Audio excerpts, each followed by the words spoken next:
Hi, this is Marlene with Miami Ghost Chronicles, and I want to welcome you to another episode of Stories of the Supernatural. Wherever you find us, whether it's a video or podcast on your favorite platform, please like and subscribe to us so that you can get notification of when a new show is released. You can also find us on major social media platforms. If you go to MiamiGhostChronicles.com, you can find links to the videos or MP3 files, which you can download and enjoy without commercial interruptions. If you're into classic horror, ghost, and adventure stories, I narrate Nightshade Diary, and you can find links at nightshadediary.com. If scary stories are your bag, and listening to encounters with cryptids, ghosts, dogman, and other weird creatures sends a shiver up your spine, then go to supernaturalstorytime.com for links to our weekly podcasts. Noteworthy news about the paranormal world, true crime, conspiracy stories, and anything that is just plain weird can be found at eerie.news or visit the Stranger Than Fiction Stories tab at miamighostchronicles.com. Please subscribe to my newsletter on Substack. Just go to mppellicer.com for a link. I want to thank you for being part of my audience, and I think you are all wonderful. Hi, how's everybody doing? Again, I forgot to adjust this thing. How's everybody doing? I know it's a little bit staggered, but happy Thanksgiving to everybody. Yes, that's it. We're down sliding towards 2024. And my Thanksgiving was good. I hope everybody's was good. This year, we decided to break with tradition. And instead of turkey, I know, sacrilege, we had Cornish hens. It was pretty good, by the way, because let's face it, when your kids are bigger and everybody goes to the in-laws because we trade off between Thanksgiving and Christmas. This year it was Thanksgiving was other households. It was like, I'm not going to make a turkey or even a turkey breast. So we said, hey, let's go down the road of Cornish hens, which by the way, were great. All right. These are pretty plump. As you look at them and you're thinking, that's a little like, no, it was pretty decent. And the rest of the stuff was the traditional, that kind of stuff that'll put you like into, well, even though there was no turkey meat there with a tryptophan to put you to sleep, but still, no, it was good. It was good. And at the end of the day, it's always, even though you shouldn't wait here, you shouldn't wait till Thanksgiving to be thankful, but it's good to have that one day where you really think about things, and you're thankful for them. You're thankful sometimes, and in some cases, even the difficult things you might have gone through during the year. It's like I said, we're winding down the year, especially if they're in the rearview mirror.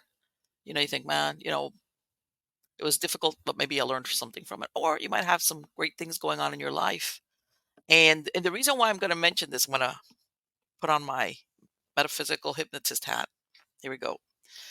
Believe it or not, like attracts like. And when you put out that thankful, that you think about things that make you happy, all right, the things that give you a dopamine rush in the reward centers of your brain, you put out, how can I tell you, you put out a vibration that basically on a metaphysical level, you draw these things to you, a replication, whatever happened, you got a promotion, a new car, some people it's different. They accomplish something, maybe you were studying something, you got graduated a diploma or you passed a test or you finish something. It doesn't have to be, like the normal things that we think of as accomplishments. It could be something as simple as I finished doing something on my garden. I finish cleaning out my closets, whatever. All these things that make you happy, you revisit them. Um, and it's almost like, how's this? It's almost like the PTSD, but without the bad part. It's where you revisit it and it feels good.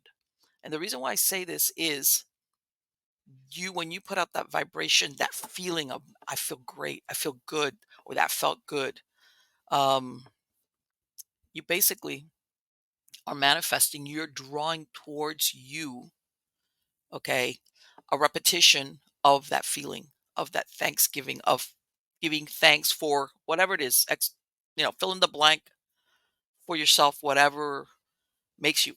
And the reverse of that, of course, is, the negative things, which nobody escapes from.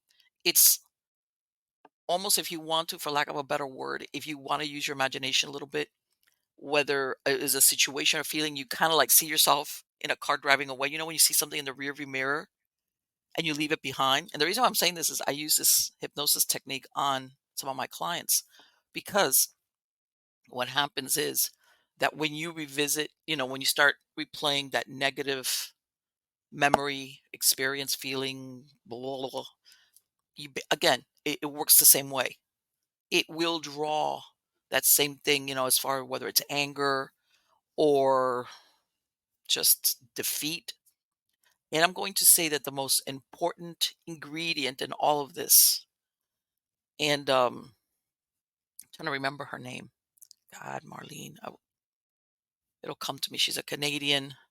She's she's a positive mental attitude coach, but she's pretty good and she's been around for a while. She says you expect good things. Let me tell you something. Life is sweet when you have hope. You want to see it. You want to see a very unhappy human being. Somebody has hope, and no purpose. All right. The reason why I say this is when you accomplish things, you basically uh, give yourself self confidence, especially if it's something that before you failed at or didn't do, or people believe that you couldn't do, and you do it, and you pump yourself up that way, and then of course you go over the next hurdle. But again, purpose and hope. With those two things in mind, we can overcome them. Anything, or as far as goals, and or just attracting situations, people. How I'm sure everybody's heard synchronicity, being at the right place at the right time, that kind of deal. It all starts at a vibrational level as to what you feel, because believe it or not, what you think translates into how you feel. Right. So there's my spiel we're coming to the close of 2023, going into 2024 and giving thanks. So there it is. There it is. All right, let's get on to the good part. The good part is who is the guest today at Stories of the Supernatural. He's been here before. His name is Ron Yacovetti. He is a four-time author, and he lives in his home state of New Jersey. However, he began investigating the paranormal during his 14 years as a resident of Los Angeles, California. This geographic diversity gave him the opportunity to investigate some of the most notable haunts on both coasts. He has a unique background as a stand-up comedian, a writer, and paranormal investigator. Ron's background with satire, along with his empirical experience, has shaped his philosophical view of the absurd and paranormal. He applies a keen sense of awareness when hypocrisy and a lack of continuity of thought pervade the paranormal landscape. He is acutely cynical of the cynics. Over years of research into audio phenomena, Ron believes we need to not only focus more on the study of consciousness, but also philosophy. If we are to ever influence the reductionist science world instantiation and open up genuine acceptance to the reality of these inexplicable events the world over. And while Ron enjoys all aspects of investigating, his affinity in the area of specificity in the afterlife research was almost instantly discovered in the area known as ITC, instrumental transcommunication. Most know ITC from a variety of devices seen on TV, such as a spirit box or ghost boxes.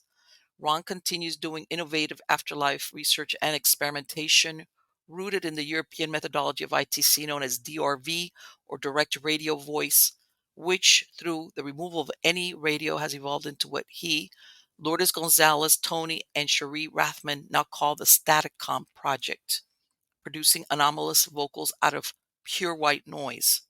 His last book, Paranormalization, Memoirs of an Academic Layperson, was released in October of 2023.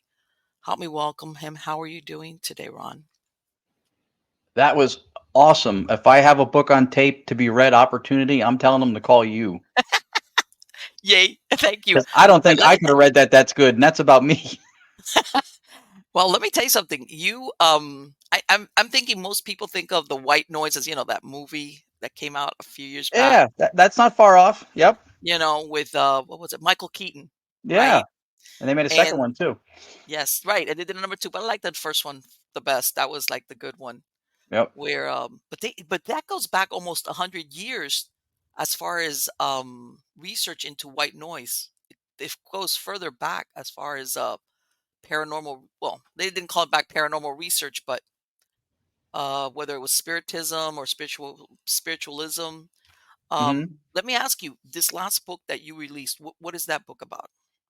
This last book, and I appreciate you plugging it, the Yes. Paranormalization, Memoirs of an Academic Layperson. So, paranormalization is because I think for a lot of us, um, when we were really young, and I'm going to date myself, but so what? Hello. This stuff was more taboo. You couldn't find it on TV. The social media and the interwebs wasn't a thing. Um, so it was a lot more rare, and people who had experiences wouldn't talk about them. It was very, very closed as far as like a topic goes. People didn't open up about it. So for a lot of us, it's become the norm. Like we spend so much time doing it, researching it, watching other people's stuff, shows, podcasts, everything.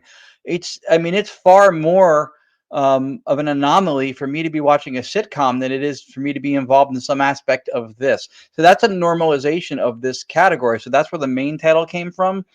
The Memoirs of an Academic Layperson came from. There's a very brilliant man. I've never really spoken to him too much. He's an academic audio engineer named Tom Butler, and he had a term called the academic layperson partition. And uh, and it is one of the things that he said that I really thought resonated with me, because a lot of the people who are in branches of science who will speak on this topic have either done little to no experimentation on it. They've never really given it a chance. Are very closed and biased against it, and those are the people who are accredited with knowing how to scientifically execute protocols and safeguards and do things that are vetted so that if you get anything, it's authentic. However, the lion's share by a long shot of aggregated data, and I don't say evidence because some people are iffy about using the E word, but aggregated data that is and is not evidence to be reviewed and assessed, the lion's share by a long shot, the boots on the ground, are the lay people. With the Sure. boom of this stuff through TV and media, it's a huge tipping of the scale in the layperson direction. Yes. And the problem is with the partition aspect of academic layperson partition is that those two groups are not working with each other. They're very exclusive. They're mutually exclusive. So you don't have the learning of protocols, and you don't have the mass aggregation of data, which could show trends and consistencies and stuff. So I thought this is something, the people who are the academics and the PhDs and the masters, the only difference between those people and the other people is the education level, which has to do with reading and research, learning the landscape, seeing what's been done before, knowing historically what the landscape looked like before now, what's changed, what's been learned. And that's what I've made my business over the last probably 5 or 6 years of the 11 or so that I've been in the paranormal field just in general. So that I feel like that's a role that there are certain people in the field that have adopted, which is being by category layperson if they don't have the highest degrees. But I do have a degree. I have a bachelor's in communications. I was very deep in studying philosophy. Satire, as you mentioned, from comedy, Hmm. is an extremely detail oriented, focused area of philosophical thought. So that was a role I thought that I wanted to step into and see if I could help bridge the gap, hopefully lend credibility to the field or to what I do in turn as well. There are other people in ITC who studied aspects of quantum physics, and for me, it was um, a little bit heavier into the philosophy and consciousness stuff more because I'm not a builder. I never built the ghost boxes. And so I think that a majority of ITC talks or lectures over the last 25 years would have been very electronics and circuit oriented. Um, I don't go that direction as much. I understand it, I can speak to it, but it's not been my area of focus, which, as you kindly Well, mentioned, the Staticom project and white noise I'm took going to me in a say, though, also, different let's direction. face it, academics, some of them have a certain ego problem with accepting anything from a layperson source. Right, You know, right. So they kind this of like, if I, oh, who knows, This book speaks to it because there's, again, continuity of thought and satire. Comedians do that, right? When you think of the old one-liner jokes, you drive in a parkway and you park in a driveway, right? Where the terminology doesn't meet the definition, or doesn't seem to.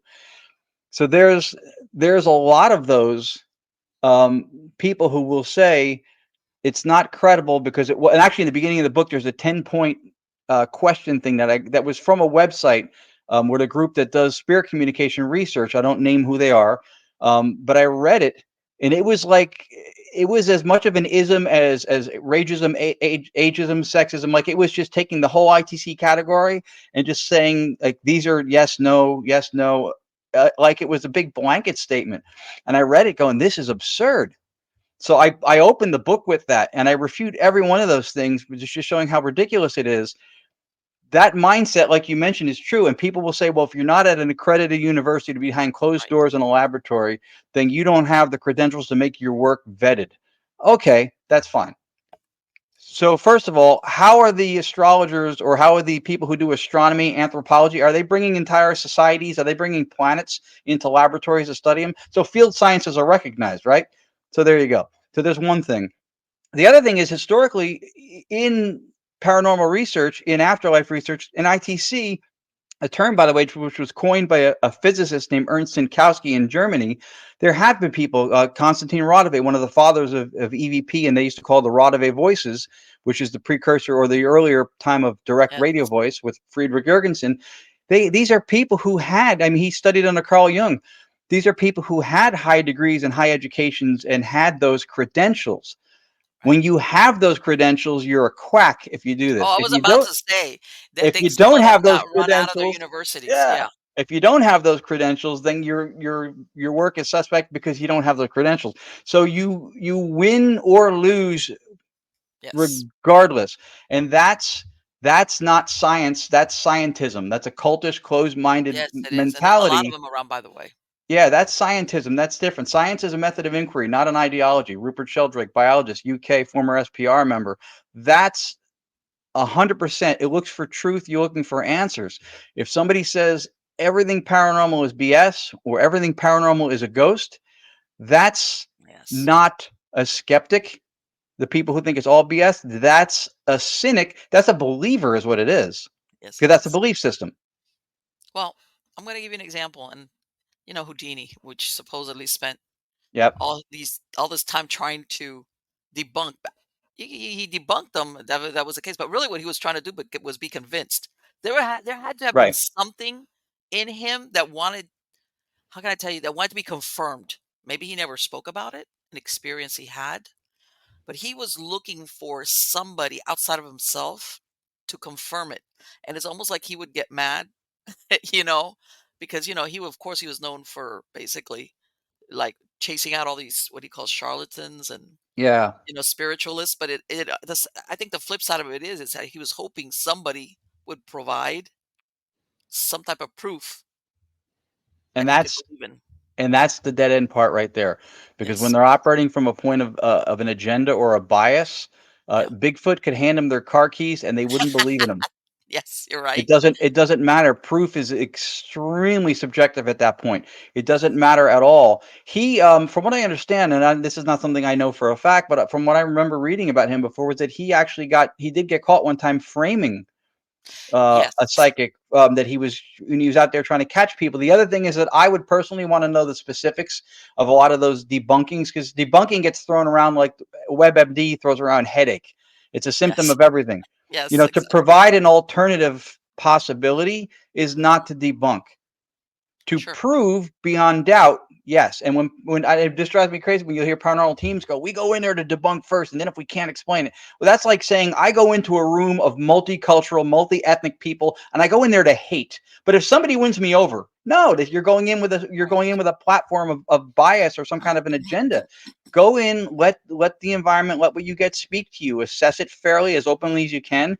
We'll do lean a certain way with it, maybe some form of bias for whether it's a hope or desire behind it, and you have to know that. And you try to check yourself as best you can. I mean, nobody's 100% objective and just clear without any kind of bias. But when it's that slanted like that, they're not open. They're not open to anything. I had somebody from the academic side listen to a Staticom clip Mhm. and Okay. say, "Oh, is that's like word banks, like an obelisk, like with like it has the word." I went, "No, no, it's just pure white noise that we're generating in real time, and then we're filtering it and slowing it down, and that's it." And then he goes, "Oh." So those are just artifacts and warbles of sound. Those aren't words. Didn't you just ask me if they were word banks because you heard Words, words? right. So You heard he words. flipped because he had nowhere to go with the Right, argument. yeah. As Yeah. soon as you see that, Yeah. that's See, that's the thing, warbles are not a pronunciation of consonants or syllables, you can't warble your right. way, and but I'm gonna tell you the flip side a little bit of this, Ron, is this. Since I've been doing paranormal investigations for a long time Hmm. prior to the advent of all these paranormal shows, Right. by the time you got called to somebody's house, like they themselves had ruled out all the possibilities. They had called in a plumber, somebody to check their attic. Now is when now, like I tell That's a everybody, great point. now somebody hears something and everybody runs out and sleeps in the car because they know it's a ghost. Whereas before, Yeah. because everybody thinks, right. Whereas before, people themselves were like trying to rule out, like, why is that noise coming from? Or where's that scratching in the wall? Or why am I hearing something up and down in my attic? What is that from? They themselves would, and then, that's when you hear these stories of that they had electricians coming in and Yeah. plumbers and even, people for animals, and they would all tell them, hey, there's nothing wrong. I can't find anything. Yep. And they still have that problem. Now, I just say sometimes they jump too quickly to the conclusion That's that it's paranormal in origin. No, that's brilliant that you brought that up. I wish more people would say that. It really is. And the interesting thing is I wonder if that's not something that's more of an anthropological, societal kind of, because that was maybe part and parcel with the time, right? Because we Yes. mentioned earlier, you didn't talk about this stuff. It Oh was more taboo. no. It wasn't cool to go, "Hey, my house is haunted." Oh So my you God. I wanted the tell plumber to everybody, find it, right? You wanted the you electrician to find it. oh, of course you were like, oh, thank God. Hey, yeah, you had a squirrel that Yeah. was stuck up there in the whatever, had whatever babies. And you remember how when Ghost Hunters came out, that this van rolls up and Yeah. I go, people would have died. It was be like, you're not going to tell anybody, right? They wanted, if anybody Yeah. came in that was outside of, like maybe like, is there something going on here? It was like, this is very private, right? You're not going to tell anybody. This was supposed to be on the down low. They didn't want their neighbors to be aware that you had a van pull up and people like pulling stuff out with jackets and, ghosts.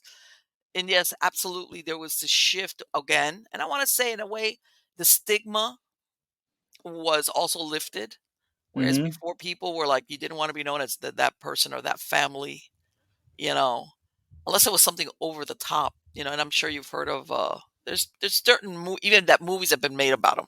Yeah, But no, that's a great point that you brought that up. Again, I wish more people would address that because it's more of an epistemic issue with the means of aggregating the information from the jump, where they would rule it out because not only did oh, they not yeah. want their house to be haunted, but they didn't want anybody to think they were crazy for thinking it. Right. No, no, no. They themselves were like, oh, it's whatever, or there's Right. that, and finally, if it was persistent enough, then that's when they would bring somebody in. Sometimes it wasn't even noise. Sometimes it was a bad smell. That there's sometimes No. some hauntings. There's some type of bad smell. What are people thinking? Hey, something died. you know, Right. either in the crawl space or something, or or why is all of a sudden? And don't get me wrong, I've had cases where it was like, this is not a squirrel. Okay, they would actually hear like footsteps or stuff being moved around. Let's say in an attic space. All right, but people, even then, people like really resisted it being paranormal, and almost, that if I ignore it, it will go away kind of Yeah. attitude.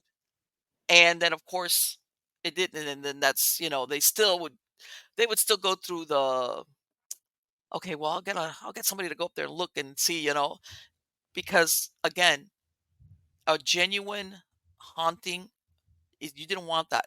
Not like now. It's like, oh, I have a haunted house. Oh, yay!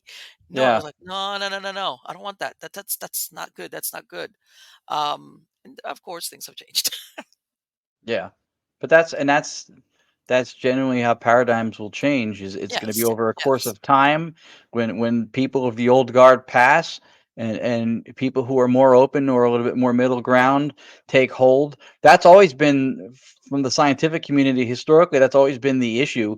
It's never been a problem to investigate what seemed or to look into what seemed to be mystical or magical. They've always done that.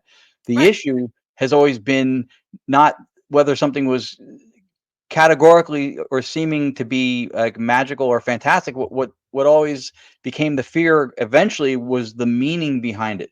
Because I mean, look at historically, Isaac Newton was mocked, laughed at Hmm.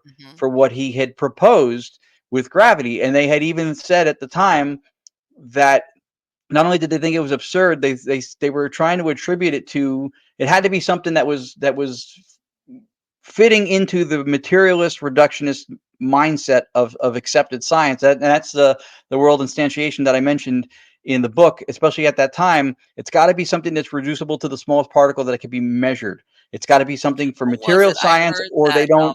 or they don't adhere to it. So they used to say that instead of his gravity theory, that it was something called effluvium, which was like this invisible elasticy kind of a thing, and the effluvium would be what would attract things to each other, just because they could, if they could find it, they could measure it. So they made it something physical, even if you couldn't see it. And they didn't really look at repulsion, electromagnetic repulsion. And then flash forward, Newton in the annals of history and science, because of the big thing that he did. But at the time he was coming out with it, mocked. Well, no, no. So This is the. What was it that I heard, Ron? One time, what was it that they said the biggest discoveries are accepted? How was that academically? Is when you have a block of these the old timers die off. yeah, They kind of measured it, and they said when exactly. you had this block of the guys with what do you call it, with tenure? How's that? Whatever, Yep. the ones that have been calling the shots, they all die. Yeah, the old guard. The old guard go away. Then you have a wave of accepted new theories or whatever you want to call it. All Exactly. right, because they're the ones that were like, they're like, no, no, no, no, that's not. Let's Exactly. yeah, yeah, And that's how paradigms, which are theories and beliefs that are held, mainstream or widespread, that is how they change too, because of the people who are, again, in the academic or scientific community, especially if they're not involved in paranormal stuff like those of us are. hmm um, for them, the paradigm is not built on aggregated data assessment and experimentation and everything experiential. That's not how it's built. It's actually what's filtering out the things that don't fit into it, which is the true, reverse of how it should work. yes, So there's no arguing or trying to influence or change that.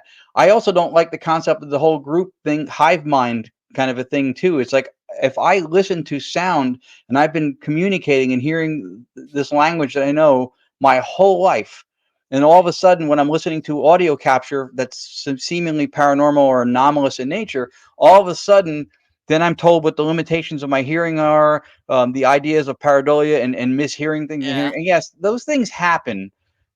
But if right, it happened at the rate of audio capture and review that people are getting stuff these days, then there's got to be some kind of data of mishaps and misfortunes happening in the workplace and socially. Like, how would I get through life if my hearing was that faulty? I mean, nobody walks true, in to the supervisor's office and they go, "You're fired." What? A new car?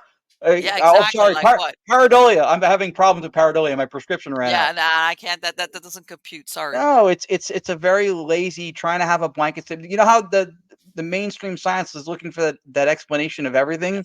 right? The reason and the purpose, the explanation that blankets and explains it all.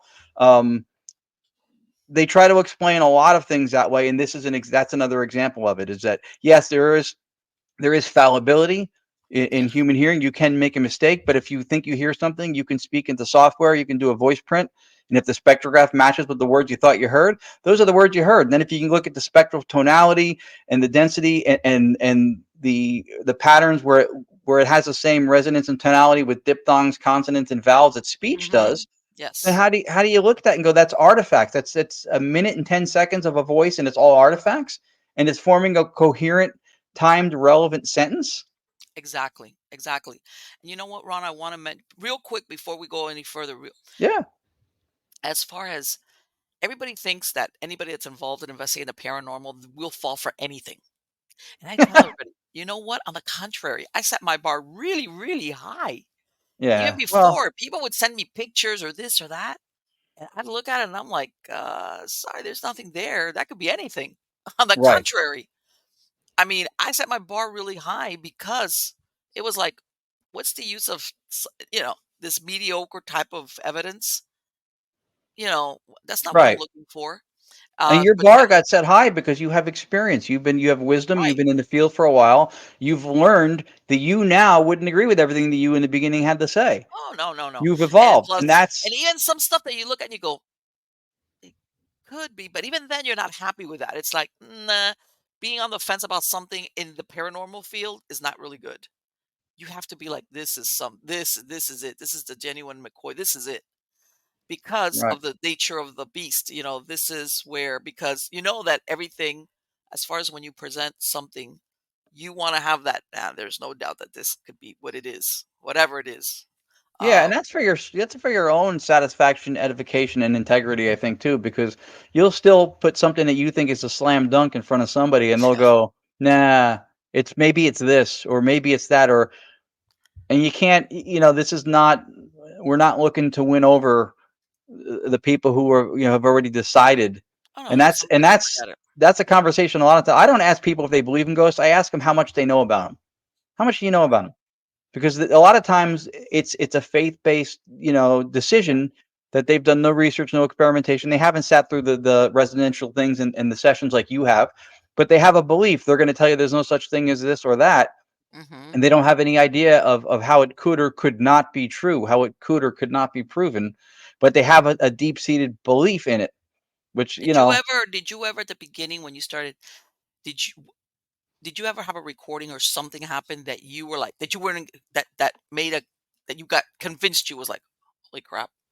Did you ever yeah. have that moment? What happened? The first aha, I had a couple of those aha moments. The first time I was with the first groups I was with in LA, and I remember this woman was doing live listening during EVP. She had the headphones that amplified it, and she heard something, and she said she heard this thing, and then she played it back on the speaker, and it was there, and Hmm. that was pretty impressive to me because in the moment nobody heard it. Um, I got into ITC. I don't know if you know Chad Lindbergh from Fast and Furious. He did that show with John L. Tenney. Um, Hmm. so I got to tell him this story in Las Vegas in 2021. I went to a Paracon there. I When I was new, I did the Glen Tavern Inn in Santa Paula with him, the late Debbie Constantino, and it was Yes. like 30 people on the third floor of the Glen Tavern Spirit Box session, SB7. Everybody introduces himself, last two people, and then Chad, and he goes, and a hi, and I'm Chad. We all introduce ourselves. And it was not even 20 seconds, give or take, afterwards, and a voice goes, I know Chad. And I was like, what was that? And how did that happen? That was my aha moment because I was like, wait a minute.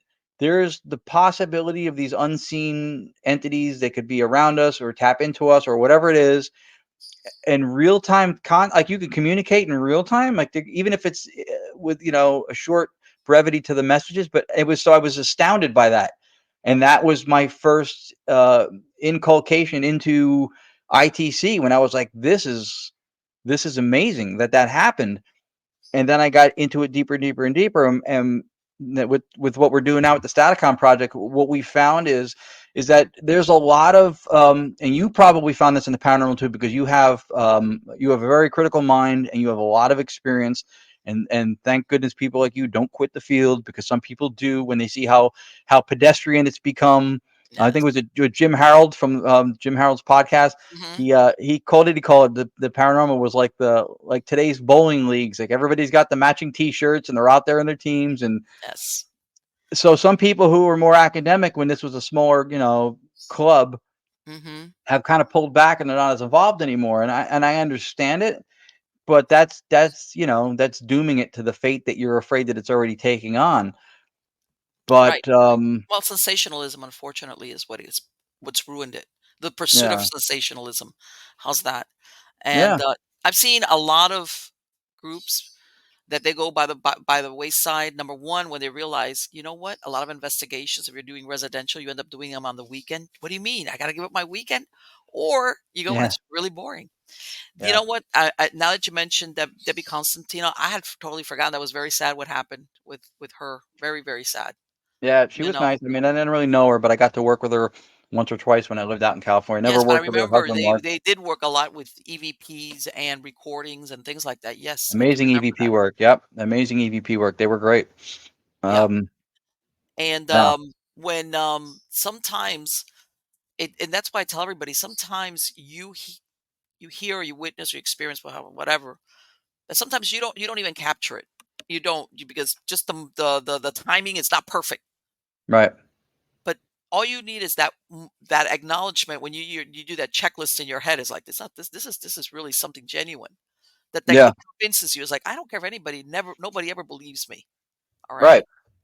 I know what this is. And you know, so it's almost like that's when you really turn the corner in the paranormal work. Yeah. That you're like, all right, yeah, sometimes if you capture evidence or whatever, or like you said, and I know of people that it's only after they start analyzing recordings that they actually hear certain things. Hmm. But I wanted to ask you because, everybody's very familiar with the EVPs as far as, like I said, stuff that comes up sometimes after the fact that people, it was there, but maybe it was too low or Yep. garbled a little bit. Hmm. The white noise, I Hmm. think that's super interesting because basically, if you could explain what does that do as far as facilitating communication? Best question ever asked about ITC from Marlene. Love it. Yes. Yay. Because that is the crux of the whole foundation of what we do and what we found and believe. Um, so EVP is record and review, and everything historically in the beginning were electronic voice phenomena. In I believe it was the 70s, the physicist Ernst Sinkowski in Germany coined the term ITC, or in Europe TCI, transcommunication instrumental, to differentiate between record and review and actual dialogue in real time. Hmm. That was the purpose of the term. So most of us who do ITC work don't refer to them as EVPs. Again, there was a gray area at the point when everything was under the EVP umbrella. So they used in early EVP research white noise, Right. and Jurgensen did it a couple different ways.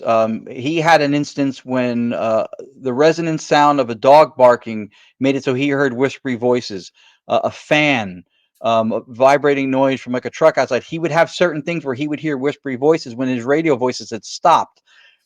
So they used white noise Ah, for audio support for EVP research, and then at some point it evolved to, and I think the messages even said they would come out of the radios.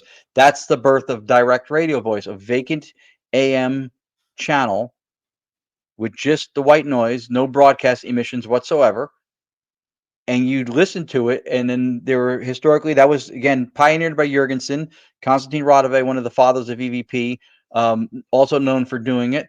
Marcello okay. Bacci in Italy, probably most famous for doing it for 20 something years on an old vacuum tube radio on an AM channel, had real time dialogue. And so when I got into the whole ITC thing with the spirit box stuff, I was interested. I'm not a builder. If I was building Right. boxes with a soldering iron, I would be high fiving you with fewer fingers. Not my thing. I understand it, and I studied it, and I understand how the builders do what they do. I mean, if they have proprietary things, obviously, that's them. But I looked at this and I was looking for different ways that I could either learn or contribute or something. And then I found direct radio voice. So my mentor was Dr. Annabelle Cardoso. She's Okay. probably, if I'm not mistaken, I think the last surviving of the original. Like, these are the people who founded, who put ITC and EVP research on the map, Okay. period. Rodove, Jurgensen, Bocci, Robin Foy from the Skull Experiment, Ernst Sinkowski, who coined the term ITC. She sat with all of those people. That's the lineage that I come from with doing direct radio voice. What happened, and this is to answer your question. What happened was when Lourdes and I did a zinc mine in New Jersey. Okay. So we're below the surface of the earth, where cell phones, radios, and their signals go to die. Okay. Spirit boxes were striking out because there was nothing, there's no reception. And our partners in the Staticon project now, who Tony and Sri Rathman. Tony Rathman built ghost boxes for 11 years, one better than the next. And when he saw what I was getting with direct radio voice, he asked me to show him. And now for almost 2 years, he hasn't touched a ghost box. He was doing a lecture presentation at a place that he's at in Arizona near Phoenix. And so for us, it was getting voices in the zinc mine with no radio reception.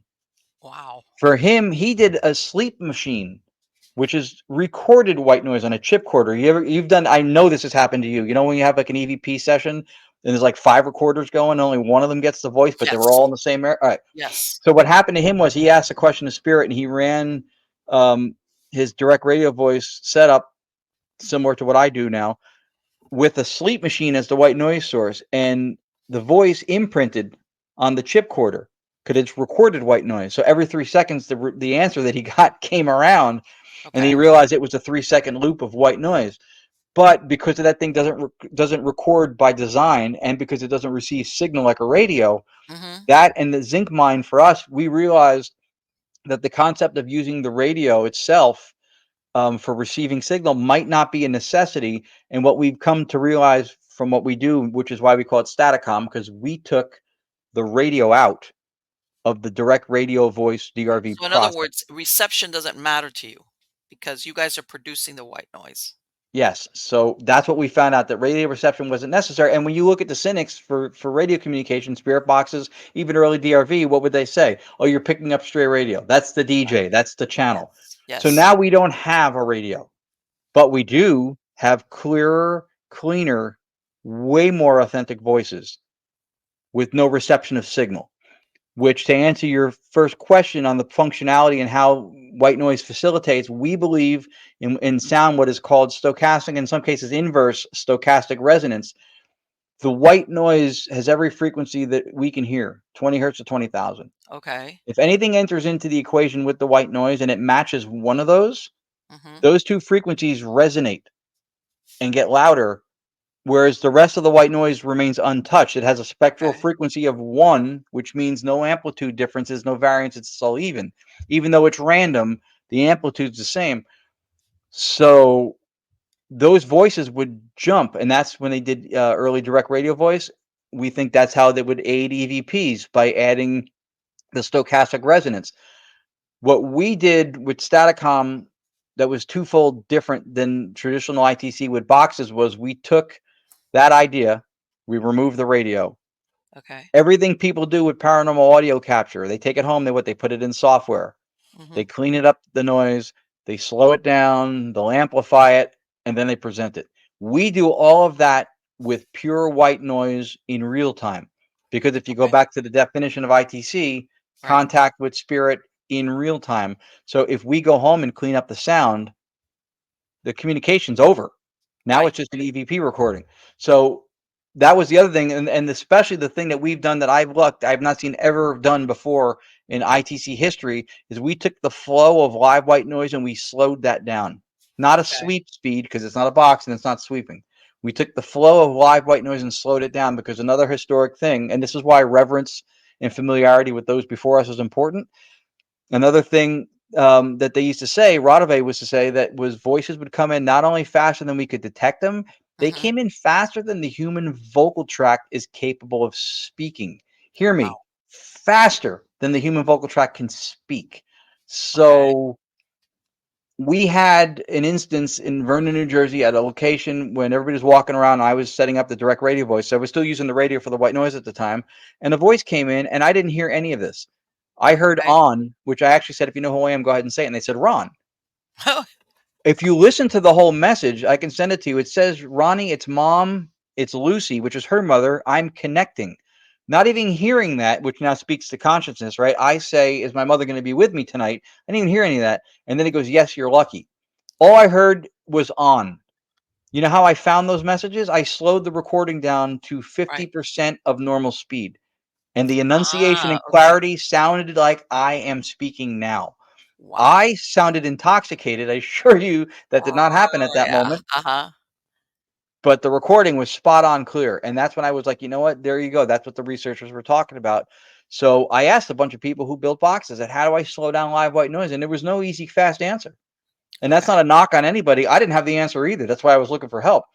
Okay. But we found a way to do it. And Tony Rathman, from our partners in the Staticon project, he found the specific component when I explained to him what I wanted to do.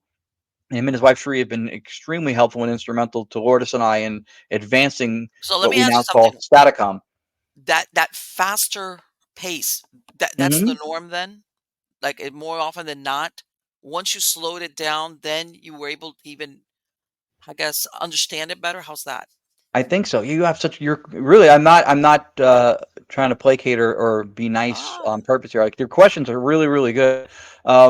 Yes, I think more often than not it happens. I don't know if it's all the time. Mhm. When we try to slow it down, I do it within reason to a certain degree because otherwise, just like speeding up or slowing down any audio, you can distort or maybe lose messages. Yes. But I do think that a lot of times we miss what's there, even with a box, whatever the white noise is being accessible to them through. I do think that the voices come in faster a lot of the times and off cadence and sometimes Okay. hard to find too because a lot of communication, like if you see me right now and I go like this, even if you're talking, I got something to say. Yes. A lot of communication is visual. I think a high percentage, Yes, it 65, is. 70%, right? Yes. So we Body don't have language. that. We don't have the luxury of that when you're doing ITC work. So everything is completely like, especially when you have, and we have the noise floor, like minimal, like it's pretty silent between vocals. So you don't know unless it's conversational pacing that you're going to get a response to Okay, start I'm listening. I gonna think ask that's, you 2 questions, which I think if you're listening to something at hmm real time yep. and you hear it, you know, and you respond to it, do you see the pace pick up where you see more communication coming in? Like, in other words, they're aware that you're actually hearing them? Yes, you need to start teaching courses on doing interviews because these questions are great. Yes, that is a trend that we saw. I have a bunch of examples. Some of them are on our website. One of which was pretty funny. We were at the Massachusetts Paracon, not the last one, the year ago before that, and I was running it in the hotel room. Lourdes comes out of the shower, and I'm running the system just to make sure everything was good. And we heard a voice go, "Hi, Lourdes," and I went, "Oh," said hi. She goes, "Oh, hi, how are you?" And the voice goes, "I'm good, babe. Love this bitch." And she was like, I love it. and then she That's said, "Well, great. who are you? I need like a name. Like, who am I talking to?" And the guy goes, "I'm Avon Jennings." So we've had more instances when there's a dialogue. I mean, if they're hearing us or somehow getting our thoughts as vocalizations or however the Mhm. transmissions happen and commenting on our environment or what we're saying or what we're doing, it may be an aha moment for them when we respond that we're actually able to hear what's coming through to us. Okay, let me ask you, now that you said that, have they ever responded to something you were thinking? Yes, that has happened. Actually, that I'm glad you brought that up because you were talking before we were mentioning about like consciousness and philosophy and stuff. That I think accounts for if you look at, and this happens to everybody, ghost box people, EVPs, whatever it is, what we're doing. When you ask a question, especially with boxes, because in real time is when you really know that it happened. But sometimes on a recording, you'll still hear it, and the answer comes out the second you finish the question.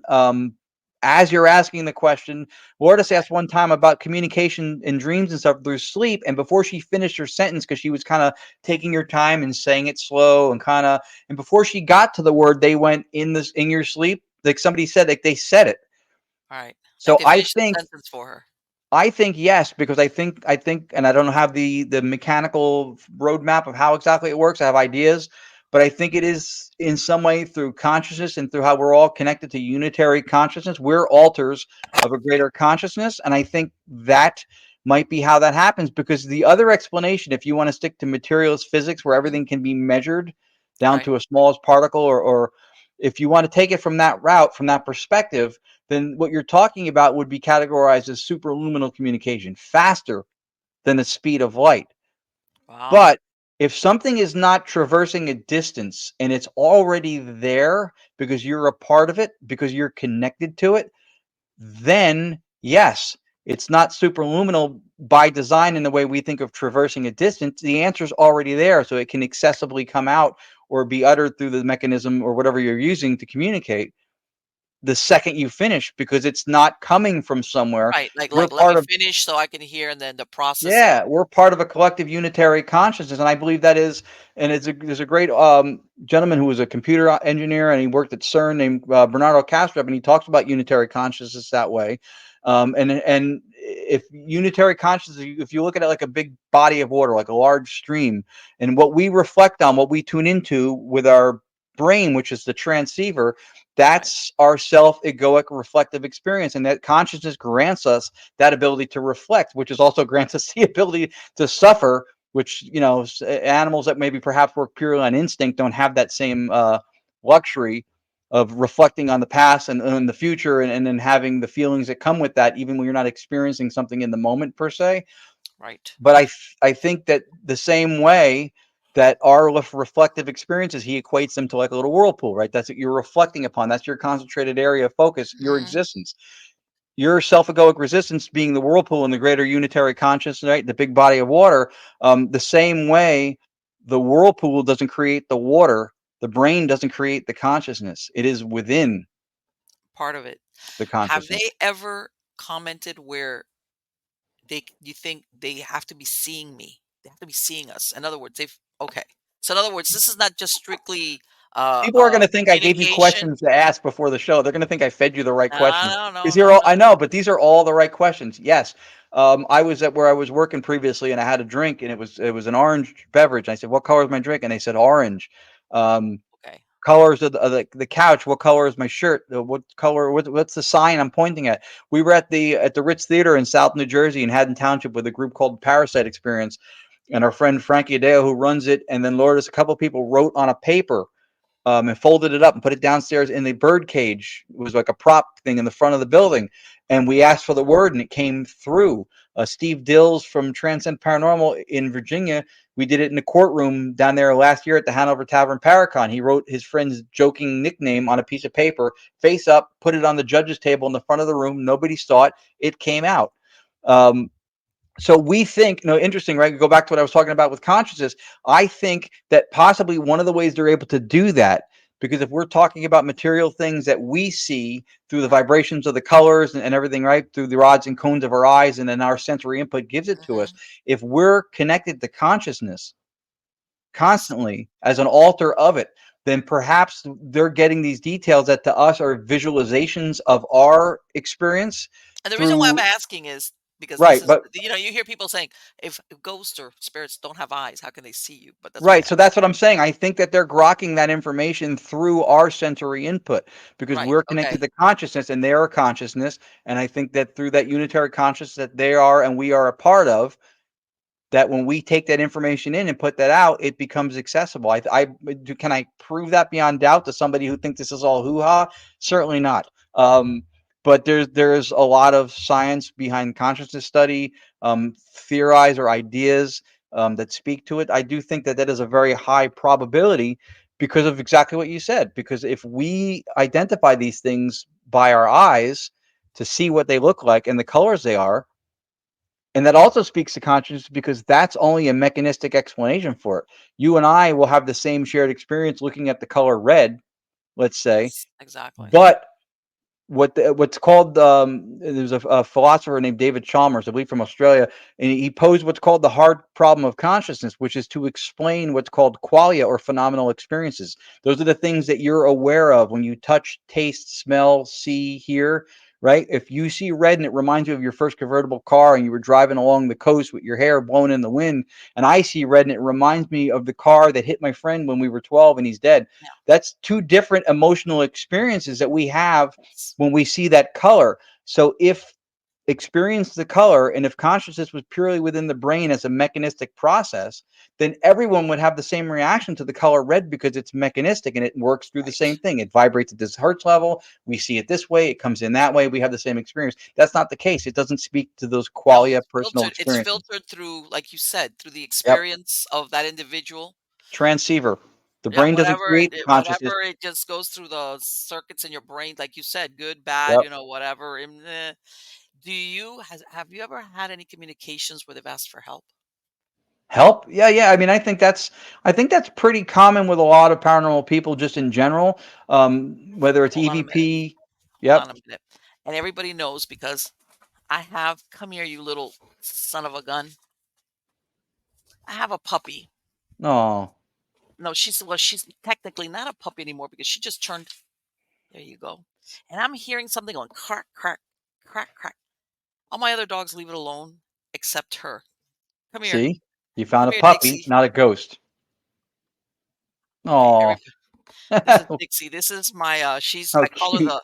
she's my I call her the mascot for the Fight Club because she's got one black eye, Yeah, that's awesome. so yeah, she's Super always and cute. I call her cigarette girl or the white chick. Get out of here.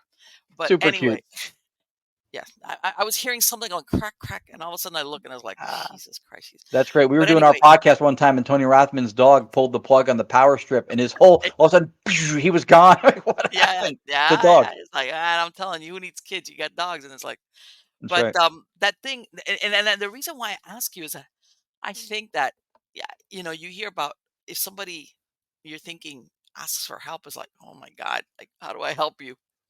Yeah, and that's see again. I love that you said that because that was something else I read one time. I'm trying to remember who the author was, but it really struck me. Because they go when investigators go into locations and they go they offer help, or especially when they go, "We're not here to hurt you," and I understand that it's coming from a place to show a positive or a Yeah. friendly intent, but the author had posed it in a way that almost put a hubris spin on it. Like, like how are you going to do that? How are you going to hurt them? How Right, exactly. It's like, okay, yeah, exactly. Yeah, almost and I understand. overstating our imprint, our impact on that kind of a situation. And I get it. I mean, if it's coming from an intent place, I don't think it's bad. If people are trying to say, "Hey, listen, we're not here for confrontation or trouble," and that's the Yeah, terminology they but use. I'm perfect. I've never done that. I've never done none of this provocation confrontation. I think that's a waste of time. Personally, I think that's stupid. But Yeah. I've never either because number one, you never know. You might just be talking to thin air, but you really sometimes don't really know what is there. Mm-hmm. Okay. And for this, I'm going to go off a little bit off the thing. If you've got something that's a little bit darker, Mm-hmm. basically you're kowtowing. Okay. If you want to look at Yeah. it that way, to something that's either dark or human or non-human. I don't know. It's just your actions will speak for you as far as what you do or what you say. Mm-hmm. If there's anything there to begin with. But again, have you had that experience where you've gotten a communication of what sounds like somebody asking for help or anything It like that? happens. It happens, and we engage it because we try to engage in real time conversation anytime we get the chance through what we do. Hmm. And with Staticom, it's been a lot more frequent, a lot more likely, and then it's for us. We're looking to make this the closest thing to Edison's phone to the dead as possible. It's Right. like an open line, and Yes. we have had instances when it's asking for help. uh, the foreword for this new book for the Paranormalization Memoirs of Hmm. an Academic Layperson was written by John Zaffis, Okay. Haunted Collector, Godfather of the Paranormal. He was with us at the Shanley Hotel in Napanoch, New York. He was with us at the Conjuring House, and he was blown away by the level of direct communication that came through what we now call Staticom, Hmm. to the point where like he gave me a really really nice forward for the book, and he was just like, I don't know if you ever heard him talk, but he was like, "Is anybody hearing this? Are you not hearing this?" And people because people were just like with everything that was coming Yeah. through in real time. I also think that methodological I can't even say the word now methodologically that the spirit box and the sweeping ghost box creates a brevity to the messages. I think the sweeping truncates the access or Okay. the availability of vocals to come through the white noise through resonance. I don't think they're availing themselves to the vocal fragments, which is the whole point of the sweep, I think, to begin with. And that's another thing when we were talking about things that are these axioms or traditions, like the turkey goes with Thanksgiving. You're right, as you sacrilegiously mentioned in the beginning. Um, I think that some of these things are axioms and they get handed down. If the concept of the ghost box is to sweep through the vocal fragments to give them something with Hmm. tonality to form words with, academia looks at that and goes, no. If certain sounds, certain allophones and phonemes have to be in a certain place at a certain time to certain words when they want to speak, Right. that removes free will. Okay, fair enough. I wouldn't discount the methodology. I would just discount that explanation. But if you look at the evidence that boxes yield, a lot of times the vocals are either below where the sweep is still and it's you're hearing it, but it's hard to hear it, or it's above the sweep where it almost Okay. replaces it. You don't hear the that's Right. the stochastic resonance where the voice resonates in the white noise is where you hear it. And I think that the sweep isn't necessary, the white noise is. but these are some of those handed down axioms or traditional beliefs, right? If the box is supposed to sweep the broadcast vocals, and they even have it on websites that sell spirit boxes where they give you a little Faraday pouch to put it into. Why? Yes.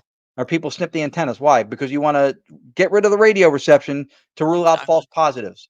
Yes. But that's what you're supposed to be sweeping through. That's why you're using a radio. It's supposed to fragment the vocals. So you want to get rid of that. Then what people do is they take the spirit box in the Faraday pouch, blocking the RF signal, right? Because it conducts it around the radio. And then they run a 3.5 jack plug speaker out of the Faraday pouch and they hold the speaker in their hand. Well, guess what that wire running out of the pouch is now? That's your antenna. The whole thing Mhm. you just did away with, you just recreated. Okay. Exactly. So I think that we have to look at the methods and the techniques that are handed down that we've learned from other people, and why does this work? Why doesn't it work? What are the possible pitfalls? What are the false positive possibilities? What can we learn from what's already been experimented on doing this? That to me is really confusing. That people who sell spirit boxes are selling Faraday pouches to block radio Let me signal. ask you, when you went to the conjuring house, Yes. did you pick up anything unusual there? Yes, our friend Anthony, and we drove him home to Queens. It was very unusual. No, um, it was, you know what? We were with a bunch of friends the last time. Our friends Robert and Sandra Bandoff from Bearfort Paranormal in North Jersey. Mhm. He conducted a phenomenal EVP session in the basement there, Okay. with the EMF trip wires that have the individual little like pill shaped pods Right. on them that light up if they're if they're interacted with. Mhm. Um, that was fascinating. We did do some Staticom, and what was interesting about that was Cody and Satori, the paranormal couple, were there because they're resident there a couple weeks a month, helping them run it. And then John Zappis came up, and at that particular time, we were there a couple months ago. The session, there were a couple things that like Cody and Satori hear there when they're there all the times, like a sound effect kind of a thing, and they asked to see if they could get it, and it came through, and nobody knew it came through except for them. Mhm. And then they identified it. They went, "Oh my God, that was it!" And not only did it was a heartbeat sound. So not only did we hear a Okay. heartbeat sound, but then somebody came through and said heartbeat, which meant nothing to us because we didn't know what Right. they were looking for. Right. Um, so there were some profound stuff that had come through like that. I will say on a side note, and this is just my own personal advertisement. If anybody decides to go to the Conjuring House, at Mhm. least book it through the Conjuring House. There are some people who book this third party who will Right. drastically mark the ticket price up and then will charge you for people. When we went, they charged John Zappis. Really? Yeah. Hey, So, and the owner was made aware of it, and nothing to rectify it was done. But Lourdes and I had paid for the ticket, and I and the and reason why I'm I'm asking this is, in this case, the Conjuring House, historically, I know it goes back and it's got its history, right. and it's like, do you think that whatever supposedly was there once upon a time is still there, or is it something new, or what? Because I know in some cases, historical places, after a while, whatever is there dissipates or goes on its way or moves or goes off. And Yeah, it's what do you hard think? to it's hard to tell. Um, what I love about that question is that it brings up the one thing I think that gets overlooked a lot in the field is that there's a lot of supposition. We don't always know. Um, I will be careful to use words like I think, I believe Hmm. this could be. I Right. won't say I know for a fact. I almost never will use those words because it's difficult in, like with situations like that to really know. You Exactly. know, is it the same spirit that was there? When the Perrin family was there, when Andrea Perrin was there? I don't know. If somebody came through that said something proprietary that happened back then that she never told Right. anybody and only they would know, and then she Right. validated that, that speaks to it. But And the then if reason why I say is that sometimes, you'll go to, I hate to say it, but well, I'm sure you've heard of it. There's people sometimes, I'm sorry, it's the house, but sometimes it's also the family or the person. or Okay. the people that are there investigating, it could be Right. somebody with Yeah, of them. course. Oh, sheesh. Of course. But I'm going with, let's say, in a situation where this house, the family that lived there weren't investigators, or they weren't doing Hmm. that. Sometimes people have their own spiritual turbulence that walks with them. Hmm. That doesn't mean there's nothing there. And sometimes there isn't anything there, or sometimes there's something there, and then they come in and whoosh, then everything goes crazy. And Yep. sometimes, especially when you have a target person in the family or something, and some you'd be surprised when you talk to people, you realize, no, no, this is not this place. This is you. You Yeah. know, and it might have amped up either to stressors. It could be a host of things that will amp Yeah. up uh, whatever you want. Or even I want to say, I'm going to use a loaded word. Even the malevolence of certain Mhm. hauntings will amp up to where people will say, "Oh yeah, before we used to hear, a knock here and a knock there, or something, but it was we just got used to it." And then something happens where all of a sudden all the manifestations start becoming darker, and they sometimes can't understand why themselves. Mhm. And sometimes there's other stressors. Sometimes even let's talk about John Saffis. They bring something into the house that's got an attachment that acts as an amplifier to, you know, whatever was there to begin with. Mhm. It could be a host of things. So that's why I always look at these historical places. You know, if what's there is either connected to a person or, sometimes people that don't know how to do spirit communications. I'm talking about the more traditional, not EVP, or Right. we'll bring some stuff in and just leave it there. Like, oh, that's wonderful. You dumbass. Sorry. Yeah. No, that's an interesting thing to look at because a lot of times that's oh, the Conjuring House, that must have been crazy and dark and evil, and Yes. Well, it, when you it go based on what's known of it, yeah. I mean, we go as far as to say with what we do with our ITC work that just on the strength of Hmm. capturing anomalous vocals, we will not deem any location to be haunted because we Right. can get those voices anywhere. Anywhere. We do them at Okay. home. We do sessions all the time to record data. I constantly do things to try to refine the process. When I tell you that just from a year, between one year to the next book, we did the Massachusetts Paracon this year from the year before. Hmm. Um, we did what was it? We were at recently also too when somebody was like, it was in Jersey. I think it was a place called the PH Steakhouse. Our friend Tim Dalton from Connecticut was he noticed an immense difference in the quality of the sound in our process just from like the year before when he had heard it. So Okay. we're constantly working on that, so we're constantly recording and doing sessions, and I can get anomalous vocals anywhere the same way you could use a recorder and get Right. EVPs anywhere, and that's not enough of a criteria to call a location haunted. Chin- If you have multiple things Exactly. going on, and part of Yes. it is vocals, okay, then you Yes. have a case for a haunting, but Let we me tell rarely you, call anything haunted. when we went to, I tell people, yes, there's places that are known to be haunted by certain whatever, ghosts, Mhm, whatever, whatever. I go, but there's always free floaters. There's a bunch of ghosts running or discarnates, if you want to call them that are not yeah, attached, that are not bound. And if, let's say, you have a group going in, and after a while, when you do this work, everybody develops some degree of sensitivity. All mhm, right, if not an out psychic, but if they're going to do some type of investigation or possible spirit communication or whatever, and I'm not even talking what you do, you are going to draw in discarnates that have nothing to do with that location. Nothing. Okay. That's why sometimes you'll have people saying, "Man, we got this weird stuff," or or we saw yeah, this, and the family or whoever's there go, "Oh, really?" Or you don't get the usual suspect of who the family is saying, "Hey, this is what we've experienced, or this is what we've seen, or we think it's my uncle or the guy that built the house." He's nowhere to be found.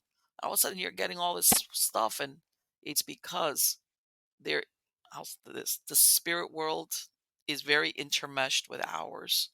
It's just that I think for our own sanity and to be able to operate on this plane, we really can't see it all the time or hear it all the time because we'd be right. going crazy if we did that. Forget it. But Yeah, you you're remember right. the movie Ghost, that Mhm, part where it shows Whoopi Goldberg once she really becomes psychic, and she's in that room and it's surrounded by all these people, trying all the ghosts, and they're trying to elbow each other out of the way yeah. to jump in and be the like, listen to me, I want you to listen to me. I think that is more based in reality than people think. Oh yeah, absolutely. It's so funny that you said that because when we first started doing direct radio voice, and then eventually, like I said, we evolved it into Staticom by removing the radio. part of the cleanup of the process was getting rid of what's called the noise floor, which is that crackly kind of. So, and I got Yeah. that out so that only vocals would be what pushed through. Right. But without removing the white noise from the equation, because I think that's what they're using. Right. But at first, we heard a lot of voices, more voices, lower, higher. It was like a whole cacophony of voices. And I remember Lourdes looked at me and she goes, I think this is what it feels like for the mediums who feel like when they're in a location that's got a lot of activity or there's a lot of presence, where they feel like there's just a lot of that kind of crowding and people just trying to get in. And Uh-huh. we still, to this day, when we do sessions with Staticom, as clean as the sound has gotten, and I have kind of filtered it to a less chatty, people will still say it sounds like there's a conversation happening Yes. over there. And I, well, we'll think about it. There's like six of us sitting here now, or whatever the number is, right? Right. If they can hear us, or if we are communicating, Hmm. they would say the same thing. It sounds like there's more than one of them over there, and sometimes they're talking to each other. Yes. Yeah, exactly. And it's all of a sudden it's like, and then I mean, you could weird yourself out thinking like, man, are they looking at me when I go to the bathroom? You hear people like if they're around all the time, it's like, no. See, that's why I'm saying, in a way, just to keep our sanity, our norm is not to hear or see any of this. Right. How far or how close they could. Um, and I know there's a difference, and I tell everybody between somebody that's passed away that's not stuck, okay, that they come and visit, and say hi, but they leave. They're not stuck here. Versus somebody that, for whatever reason, they might not even know they're really dead. They got violent death, whatever. They're stuck on this plane, and then these are the ones that give you like those weird feelings, those bad feelings, those creepy feelings. You'll have the mediums that sometimes even experience the way the person died. Hmm. Physically, you hear that they'll say, "Hey, I feel like this in my head or my chest or my." Yep. That they're for some reason they're still stuck on this thing. There's a difference. Empathy, right? Which is an Yes, empath, empathy. So they're feeling or experiencing it, they're and I experiencing it. think, and that's a different thing too, Rick. Because there's also this concept through materialist science that people think that the observation of a phenomena is the actual material unfolding of said phenomena. Like if you experience me getting terrified by Mhm. a wild animal, you may to some degree empathize or feel something, but the observation of my phenomenal experience of fright is not the same feeling of fright that you get from observing it, right? When you observe lightning, lightning is not an atmospheric discharge, it's the outward appearance that is accessible to sensory input of the atmospheric discharge. So there's a difference between observing because everything we experience is an excitation of consciousness, right? Dirt, roots come up, right? And then when they die in the fall seasons, they go back down and the new roots come up. I think that's how consciousness works. These are excitations, and when one hits me and it's something I reflect on that I really experience, your observation of that as a second person or a second perspective excitation is not the same as the terror or the love or the Oh, feeling that I have as the experiencer of it. oh yeah, absolutely. Well, as a matter of fact, some of the best movies are the immersive ones, the ones Yes. that bring you the closest without actually being there, whether it's because Yeah. of the beat of the music, of course, once upon a time when people used to go to movie theaters, which they don't anymore, kind of. But that darkened, that the big screen, all of that would bring you into the movie, and by the way, put you in a hypnotic trance, but that's another show. No, And you're right. what's really interesting is that, uh have you ever, how's this, have you have your equipment ever turned on unexpectedly? Staticom has not turned on unexpectedly because it's a couple different. It's Okay. not a box or a device. It's Okay, a maybe I'm thinking methodology. of a switch kind of deal. But those kinds of things, yes, those kind of things have happened. I did have a ghost app that I played with different ones over the years. I did have one of those open up on its own and start running when I lived in California one time. Right. I went into a pizza place to pick up food. I left the phone on the dashboard and a little clip because I was using the navigation at the time on there, and I came out, and instead of the Google Maps on the thing, it had this whatever the ghost app was, and it was running. And I didn't open it because I was not. I was driving like 10 minutes from my house and back to pick up food. So I think that can happen. And to speak to, since you kind of steered me through that, the apps that are used for spirit communication, I'm I'm a little indifferent. I think from a research standpoint, I wouldn't put forth a lot of it myself because I feel like that there's an immediate bias. It's like Mhm. trying to sell people on the idea of hurting animals or doing something harmful that like nobody in their right mind would admit to thinking that's cool. Nobody. So that the bias is so ingrained into Mhm. the acceptance or the lack thereof, that when you mention apps, there's an automatic discreditation that happens when you mention apps. Right. Do I think that some of them have produced results that are anomalous? Yes, I do. Oh, well, you know I what? don't think I'm gonna I tell you a don't think quick there's a story. magical app that does it though. I No, think no, if they're no. You able know to. what? And I agree with you because I hate to say it. We think of something that's produced as limited, and it's not as scientific as what you guys have devised. But I want to give you a quick story. One time, I can't remember what the name of the app was. I had it on my phone, and I was in Key West, Hmm. and we had gone into where they had Robert the Doll. What was it that time? Anyway, Oh it yeah. was getting dark, and there was a little cemetery, the Key West Cemetery, and I just walked along the perimeter. And I turned it on. I wasn't expecting to get anything. That was me just goofing off. Out of nowhere, I get the word Winslow. I was like, Winslow? Winslow? I'm looking around. No, I mean, nothing. I have no idea. That came, I didn't know any Winslow. I was like, oh, I got back. I started doing some research. A ship, because you know that there's a Navy Hmm. base down there in Key West. A ship called the Winslow had gone down. And there were some sailors that were buried from the Winslow in that cemetery where I was walking through. In other Wow. words, this was no, I had no idea, Yep. no connection, no You found it subconscious compelling. hunch. It was like, all right. Yeah. I mean, I looked it up just because it was such an unusual name word kind of thing. Hmm. I was like, I gotta look this up.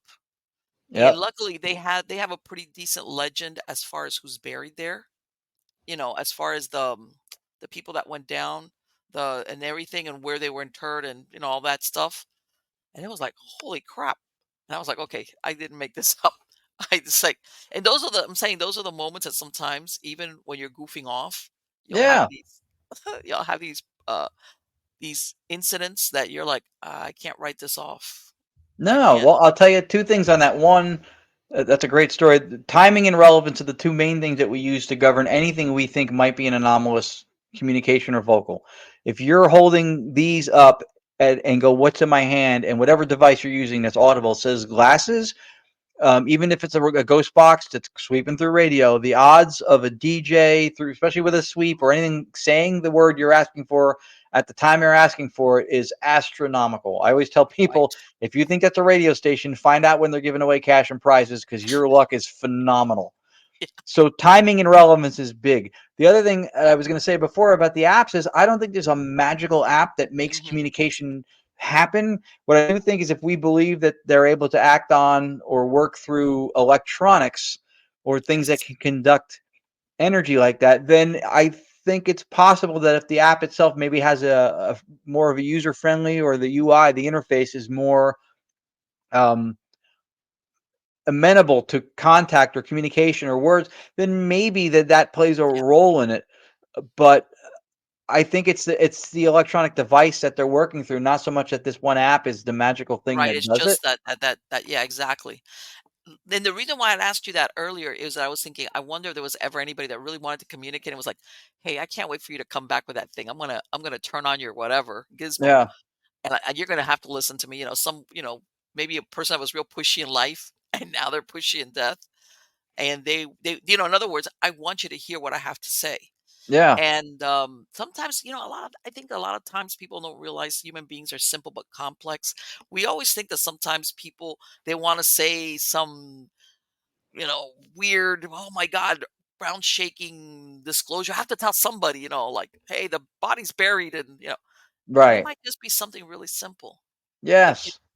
that this is just something that I need to get off my chest. Like I need to tell somebody, you know. We did a public event at the Red Mill Inn with Daryl Marston from the reboot of Ghost Hunters, and we had somebody coming through in three different group sittings that cycled through talking about sandwiches and something else with food. Uh-huh. I mean, think about that. You're piercing the veil. You're communicating Yes. within realms or dimensions or whatever it is, and you want to talk about sandwiches. Yes. Somebody said sandwich, and again, we're using white noise, which has no data, doesn't receive a Yes. signal, there's nothing Hmm. recorded, and the Right. word sandwich was heard by multiple people at the same time. So that was odd. I'll tell you what's a funny story that's maybe as close to the oddity of somebody turning on your equipment that you asked. Hmm. When we do our Staticom sessions and record data, we do it at least once a week, unless we're on the road a lot doing a lot of events. Then maybe that one week we'll skip because we already did it that week. But we do it pretty much in this area of the house here, and the front door where there's like a porch, we're elevated off the street here in Jersey, and there's a porch light that has a motion sensor, which is not working, and so the switch is off. I can go out there now and light myself on fire and jump around like a cheerleader, and it doesn't go off. Have I tried that thing? Maybe. I have free time. But the point is, no. Let me know how that Um, goes. it doesn't it doesn't it's not working the way it's supposed to work, but we've had several sessions in the last couple of weeks where we hear the light. Somebody says Okay. the light, and then that thing flickers and comes on and off. Wow. See, that's We'll what I'm come talking down at 3 o'clock, 2 o'clock in the morning to get water about. Uh-huh. from the refrigerator, and the front door is at the bottom of the stairs that goes to the second floor of the house. You're Uh-huh. coming down the stairs, you can see over that little stained glass pane over the door, and then the Yes. window next to the door in the dining room, and you'll see the light come on as we're coming down the stairs. We're not even anywhere near where the sensor could have picked this up anyway. So it's Right. it's it's kind of weird. Yes, exactly. And that's what I'm talking about. That, yeah, you're not recording it, you're not trying, but like you said, when you look at it through the lens of, hey, I'm already discounting all the possibilities. What are the odds of this? Right. Okay. And you What have do to you, look at that too, and that's a complimentary gift from the material science worldview. That statistics and numbers have to be a thing because it's all modern science. A lot of it is based on statistics. If you observe a certain effect once, for the materialist view, it's not enough to attribute it to or to remove it from the explanation of a certain thing. So you have to do it over and over, and that's where the repeatability thing comes in. But if it helps to dismiss if something happens and it's not above chance level or it's not anything notable, then the accepted world instantiation of material science has no problem right? dismissing it because one time it didn't add up or it didn't make any sense. But that is where the statistics come from in modern science, and having the numbers and having to do something repetitively. That's where that comes from. But it doesn't always make sense too when you're talking about spirit communication because you're talking about things that have to do with circumstance and free will, right? Hmm. If I Yes. call my father 10 times today and I get him on the phone once, right? By those numbers, because I didn't repeat it in the same condition 3 times in a row with my electromagnetic device, which communicates with people or entities who are not in my physical space. Sound familiar? Cell phone, Yes. spirit box, right? Same concept, what we're trying to do. And according to those statistics, he doesn't exist because of 1 time out of 10, which means I have a Right. 90% fail rate and I didn't do it 3 times. But, maybe one time he's in the bathroom, then he goes into a meeting, then he's driving home and he's in a signal area that's not good. Yes. So you can't say if this stuff is legit and it works, it should always work. Nothing always works. I pay my cell phone. It doesn't always work. No, of course not. And it's like, and sometimes you don't pick up the phone just because you don't want to talk to anybody. Yeah, right. I can Yeah, never I'm get out. like, I'm never gonna get off the phone I with don't this want to guy. talk. I can't pick it up. Right. I don't want to talk to. That's the nature, I think. Also, of course, when you look at the scientific method, they want to be able to reproduce it, Hmm. either or put together a model, the whole thing, and like, okay, I can go into a lab and I can reproduce, but the supernatural, by its very nature, is so fluid. All right, that's impossible to do. Yeah, It's think about right impossible. now. I 100% agree. Think about that. This is, and we do this in the field all the time. This is another thing that I'm starting to speak to, and it's probably going in my fifth book. I don't think I touched on it too much in the fourth one. Is that we say that something by definition, like you just said, supernatural, paranormal, beyond measurable, quantifiable science, right? That's Hmm. how we're categorizing it. It's an Right, anomaly. right. And then, in order to prove it to people who may or may not be on board, who maybe never experienced it, don't believe in it, then what we try to do is we try to cram it into a modern world instantiation, material science, measurable, quantifiable box, which is exactly where we said it didn't belong to begin with. And one of the conduits to try to do this has been quantum physics and quantum mechanics, because we're Yes. finding something that science, as we know it, may accept or may start to infuse more into the world instantiation, but at the same time, it still kind of speaks to stuff that might be anomalous because we don't know yet, which is kind of where materialism goes with promissory materialism, where they say eventually science will explain everything. And again, when they say science, you can't refer to science as one person or one entity. Science is a whole body of knowledge and people, and it's a method of inquiry, and there's different views and everything. But that is one of the problems with that, is that there's this accepted, you have to be able to repeat it, and you have to be able to have the statistics.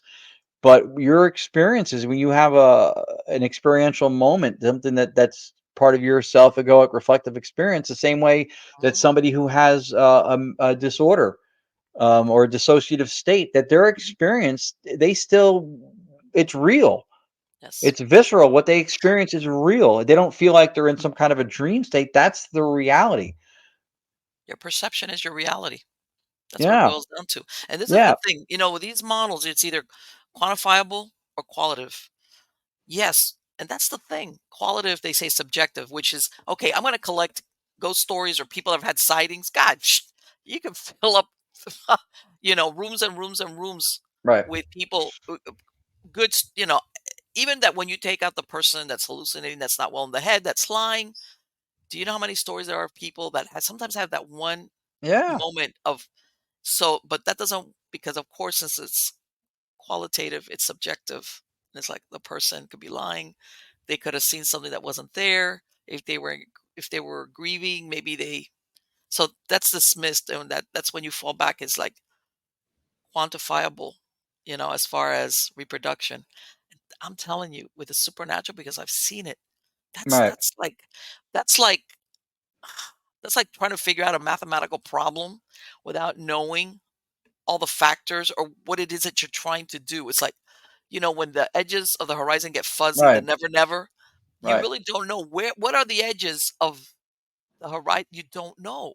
And You don't you don't think know. that's lazy from a material science point of view, to Of course suggest it that is. because of the person may not be credible, so you're saying that the qualitative part of it you can't speak to, so you have to try to quantify it. So it's then Yes. shouldn't they have to quantify it? That's the thing that people don't get, is that when something is on the table for whether or not it's anomalous, this Yes. isn't Little League baseball. When one team doesn't score enough, the other one wins. It doesn't happen that way. No, You exactly. either It's two have different three things. positions on something that you think is an anomaly. Three is only three possible Yes. positions. And if you find a Uh-huh. fourth, I'd love to know. It is paranormal, it's not paranormal, and I don't know. Right. Right. So if I don't prove that it is paranormal and you think that it's not, if I fail to meet the burden of proof that's acceptable to you or whoever's deciding, then the onus is on the person who thinks it's not paranormal also to prove it. And there are people in the field who are cynics or skeptics who will say that the burden of proof lies with the person making the claim. I agree with that. But when you say something isn't, is, or I don't know, that's a claim. And with each claim or position comes a burden of proof. So if Exactly. somebody doesn't prove something's paranormal, it doesn't mean that it's not. Scientific method, also, by the way, is a very loosely used term. Method, scientifically, for it to be a method that's scientific, it has to be falsifiable. This is one of the problems with string theory, because you can't go to another dimension or realm and prove or disprove it. And scientific method is to what? To rule out all possibilities and then lean Yes. into and look further into what seems most probable. Yes. The problem with that, and this is why I love philosophy and consciousness, from a philosophical point of view, that assumes that when we lay into something, that we know what all of the possibilities are. Right. And we And don't. I don't think that we do. Of course not. We don't. That we don't. I think the only time we're ever going to figure that out is when we're pushing up daisies somewhere. There you go. Because otherwise, it's and again, part of it, and you have to ask yourself, don't get me wrong, I agree with us wanting to know, but maybe there's a reason why we don't know as far Yeah, as being alive. And maybe there's a reason why, whether you want to call it beyond the veil or whatever, right. there's a reason why, as far as being here in this plane, which is what we're supposed to be, by the way, with a body and everything, is like, for you to operate sanely Mhm. on this plane, you cannot have that information. All right, you just can't, because you would either go crazy, or who knows. but I just don't think it's compatible with everyday existence. All right. And again, even with the thing of the communication, and I want you to think about this, especially let's say somebody that's grieving, that's fresh in grief. I can Mhm. understand that desire for wanting to communicate with somebody that's passed away. I get it. But can you imagine? And I've seen it myself, or even without that, people sometimes get hung up and they don't live their lives. You know what I'm Mhm. saying? Now, can you imagine if you were able to talk all the time to this person that passed away? And it's like, okay, but what would you do with it? Because that person's dead and you're alive. Okay. That person cannot, you can't do the same things. You can't Yeah. plan, oh, let's go on a picnic this weekend because you're just, and if you go by the thing, basically, you're holding that person back because of the idea, and I agree with it, that once you're dead and go, you're off to better things, heaven, whatever your idea of the hereafter is. All right, better understanding of whatever. Oh God knows that maybe this is so dense here on this plane that yeah, it's like I'll hang out, I'll come by and visit, but I've got better things to do. Which is what we all hope for.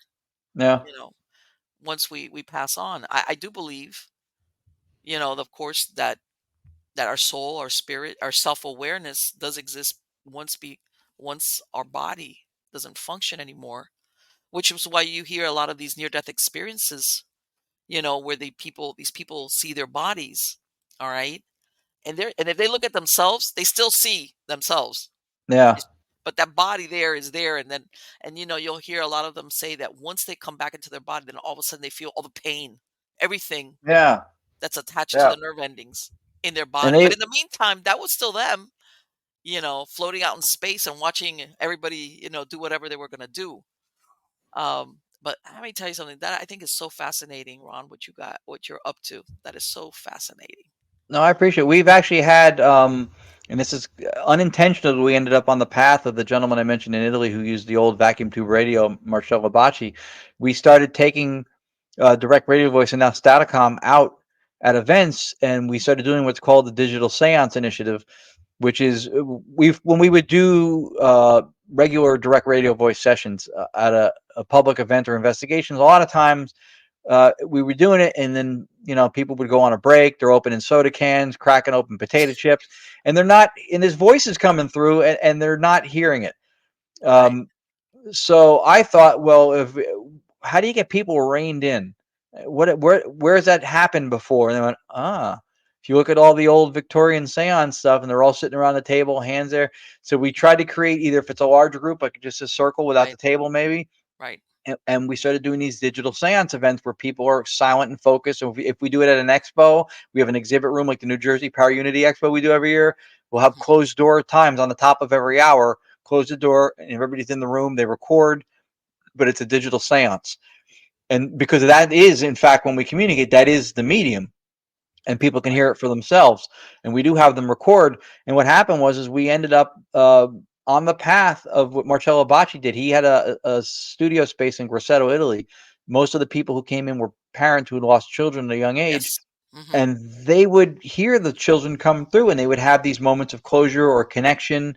Yes. And so we started getting messages and emails from people after all these different events. Hmm. My brother-in-law died in a motorcycle accident. This is him saying his name and his voice. Now I don't know the guy's voice, but she sent me the recording. Sure Right. enough, there's the name. The guy saying Hmm. I am, whatever it says it, I'm here, whatever. Our website, Because Gagnac what everybody Paranormal. wants to know is that Yeah. person okay? That's really what everybody wants to know. Our website, Gagnac Paranormal, has a testimonials page because I started getting these from people after all of these events. One lady had a son die close to birth, a year maybe or less, whatever, and she was asking. She was still carrying around this little baby bonnet thing from when he was first born, Oh like my this little God. knitted thing was in her purse.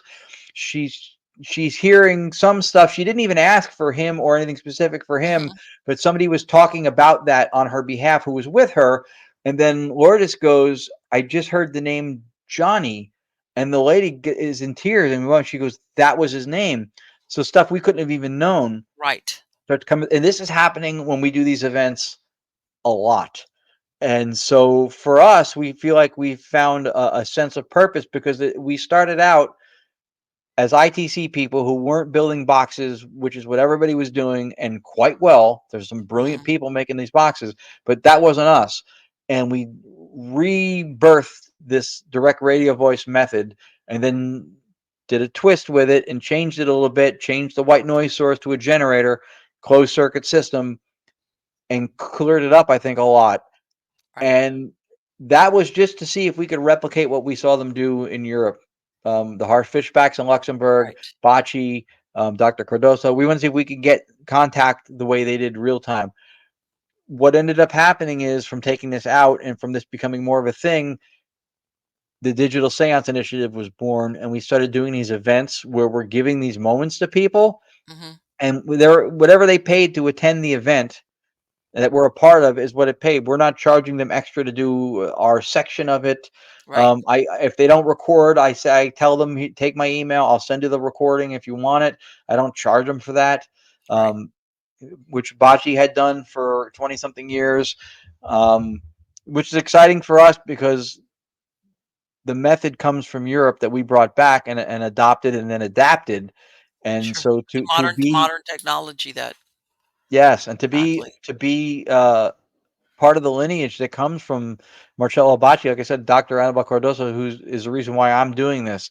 We have as mentioned here, a docuseries on Paraflix called "Knowingly Mhm. Talking to the Unknown." It's the slug line Wait, wait, from my wait. first book. Where is that docu-series appearing at? You said It's on Paraflix? Paraflix, Para Flix, Flix. It's a streaming service. It's like $40 a year or $4 a month. Okay. If they All say right. Statacom 25 as a coupon code, they get 25% off. It's a Okay.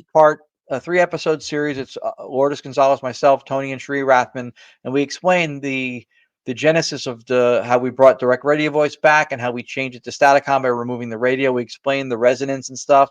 Okay. Bloody Mary from New Orleans did a testimonial. Dr. Annabelle Cardoso did a Wow, Bloody testimonial. Some of the Mary. I had not heard. She's still around? She's fantastic. Yeah, we worked with her um, when we went to New Orleans in, I believe it was in March Okay. this past year in 23. Uh-huh. She had us do it. It was funny. We went to her museum and we'd Okay. sign up for the tour she was running, and we look at it, and there's two ITC people who are commemorated in her museum, which I thought was cool. Frank Okay. Sumption, who made the Frank's box, which led to the Ghost box and Spirit box revolution that we now have, Uh-huh. the sweeping box, and then Marcello Bacci. There's a vacuum tube Okay. radio. So we were like, oh, that's cool. We do something that's derived from actually my mentor sat with him. She was friends with him and his wife. And she's like, oh, she goes, do you have it with you now? Because she saw I had a case. And we went, yeah. She goes, do you want to do it at my house on the tour? We went, yeah. Yeah. So we ran it, and her husband was enamored with how clear and how much vocalization came through.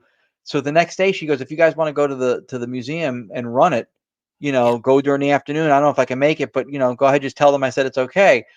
So we were going to go like 3:30, 4:30. I think the museum closed at 5. And she called me and she goes, "Hey, can you guys go at 6?" Yeah, we're on vacation. We can go whenever you want. She goes, "Because I want to join." She goes, "I'm going to come with you after the museum's closed." So it was just me and Lourdes and Bloody Mary in Okay. her museum doing Staticom with her, which was awesome. So she was really cool. She was like, "I want to put a thing in the museum about Sumption, Bocce, and you guys now at Staticom," which Okay. was really cool. But yeah, Okay. she was That's great. great. She did a testimonial for the series on Powerflix, but the docu-series, and this is actually it, Knowingly Talking to the Unknown. Yes. Um, and it does explain a lot of what we do and how we do it and why. The genesis of it from the direct radio voice method that we brought back. There are other people now that are trying to do similar types of things.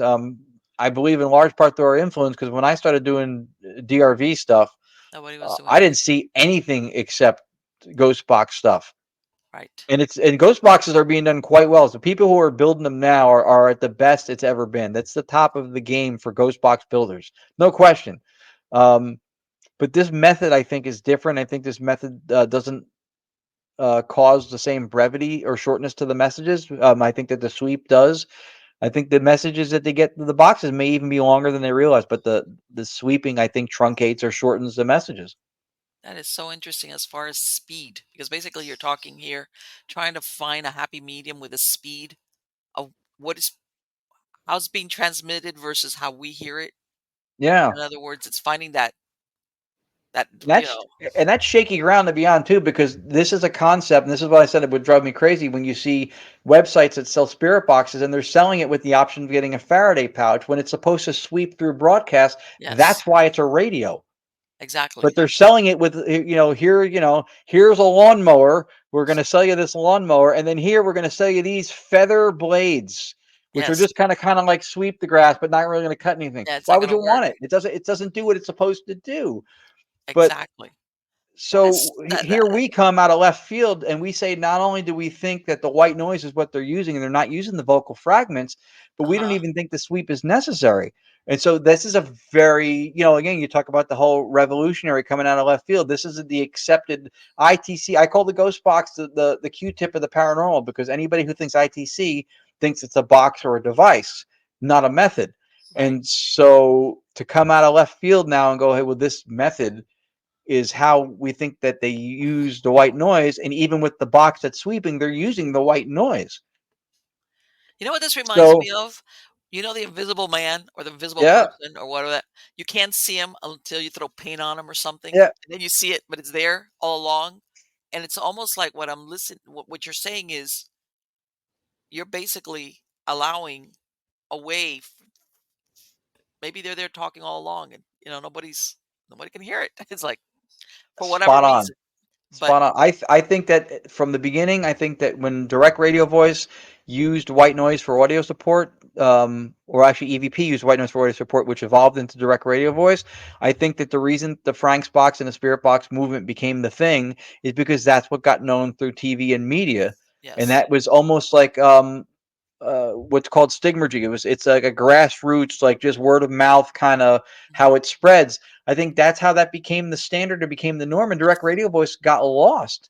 But when you saw what people like Bocce did, I was like, how is nobody doing this? This is unparalleled, Right. and nobody's doing it. And what Sumption did was brilliant, and it does work. I unquestionably believe that the ghost boxes work. But I Let me think ask you, do the you think efficacy of the method is not as good as direct radio voice. I think it produces more and it's cleaner and it's vetted because there's no radio now. that what Edison, because I've never really researched that Edison's attempt to communicate with the dead, did he know was he on that track or he was just thinking of something that was never going to work? I'm not sure. I know that Tesla said that frequency, vibration, and what was the other thing? There was three things that he said were the answer would to unlock the universe. Tony Rathman quotes it in the docuseries. I Uh-huh. think Tesla may have been more on the track, but I'm not as Okay. familiar with the Edison phone to the dead, or where the concept had Right. gone, or where he was looking to go with it. Right. But I know a lot of people in that time frame, in that era, in early communications. I know Marconi on the first transatlantic broadcast, I believe, got voices that weren't supposed to be there. Really? I did Um, not know that. I got to look that up. That's Yeah, interesting. that's from what I understand. Friedrich Jurgensen, who's the father of direct radio voice and one of the EVP pioneers, was recording bird songs for a documentary. Plus, he was hearing Uh-huh. just voices, and it was the same thing. It was support that was added through resonance. Okay. So we think that the white noise and the resonance is how we're able to hear them. Okay. I understand. I understand. That is so interesting. For my podcast listeners, Ron, what is your website that people can go to get all this information? Yes, the website is gonyacparanormal.com. That's GONYAC, Gonyak Paranormal, which I know everybody can spell, gonyacparanormal.com. And that came from Gonzalez, Lourdes' last name, and Yacovetti, Gonyak. We went Okay. with Yak Gon for a second, and then we realized it sounds like a bug repellent, so we said no, we're not gonna do that. Gonyak it is. That's So great. that is, yeah, that is it's a truth. It works that way. Her name goes first. Well, And she's happy about that, I'm sure. It's like, "Nah, this sounds better."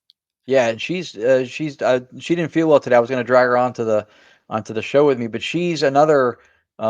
Huge asset. Sometimes people's personal backgrounds or their professional backgrounds. She's a court reporter by trade. Oh, okay. So when that academic person was telling me I was hearing warbles and Listening. So she's artifacts, good on listening. yeah, when he's saying warbles and artifacts, I'm like, listen, if you're an audio engineer, then you can speak to how sound behaves, how it's produced, Yes. the properties of sound. But I have a court reporter, and Uh-huh. she listens to people at different cadences, speeds, Yes. dialects, talking over each other. Um, when I tell you she hears everything, if I want to say anything that's not favorable, I wait till she's out of the house. I mean, she hears If not, you're everything. gonna Yeah, and you yeah. know what? You'd be surprised. People think they always think that It's a courts are like, skill. orderly. I've been in court proceedings where everybody's carrying on a conversation or something's about to happen.